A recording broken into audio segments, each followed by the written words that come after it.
আপনারা দেখছেন FS RL media. ভিডিওটি ভালো লাগলে আমাদের চ্যানেলটিকে সাবস্ক্রাইব করে আমাদের পাশে থাকা বেল আইকনটি প্রেস করে আমাদের সাথে থাকুন। তোহা সিদ্দিকী মামাজান কি বলেছে আমি এখনো শুনিনি। তো উনি যেটা বলেছে ওনার দৃষ্টিভঙ্গিতে উনি কোন অ্যাঙ্গেল থেকে বলেছে এটা আমি ঠিক জানি না। প্রতিদিনের মতন আজকেও আপনাদের কাছে চলে এলাম। আপনারা দেখতে পাচ্ছেন FS RL media YouTube channel. ভাই, আপনারা জানেন যে আমাদের মাননীয় মুখ্যমন্ত্রী মমতা বন্দ্যোপাধ্যায় বলেছিলেন আমার কোরআন গীতা বাইবেল সব শেষ হয়ে যাবে, আমার উন্নয়ন আমার প্রকল্প বাংলায় রয়ে যাবে। সেটাই নিয়ে কিন্তু বাংলায় ঝড় উঠছে।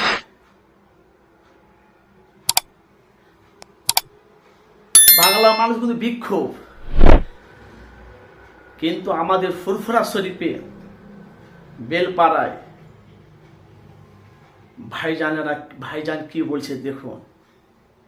বলছে তোহা সিদ্দিকী দরবারে অনেক মিডিয়ারা গেছে, কিছু মিডিয়া গেছে।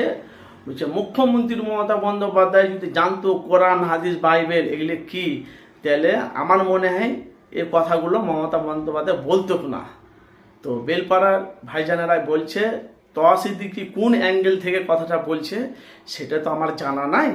আসেন দেখুন ভাইজানেরা কি বলছে। একটু মনোযোগ দিয়ে কথাগুলো একটু মনোযোগ দিয়ে শুনবেন।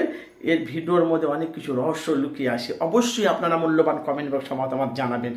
দেখুন কি বলতে চাইছে ভাইজানেরা, কি বলছে দেখুন। আমাদের পীরজাদা তোহা সিদ্দিকীর দরবারে অনেক মিডিয়া গেছে।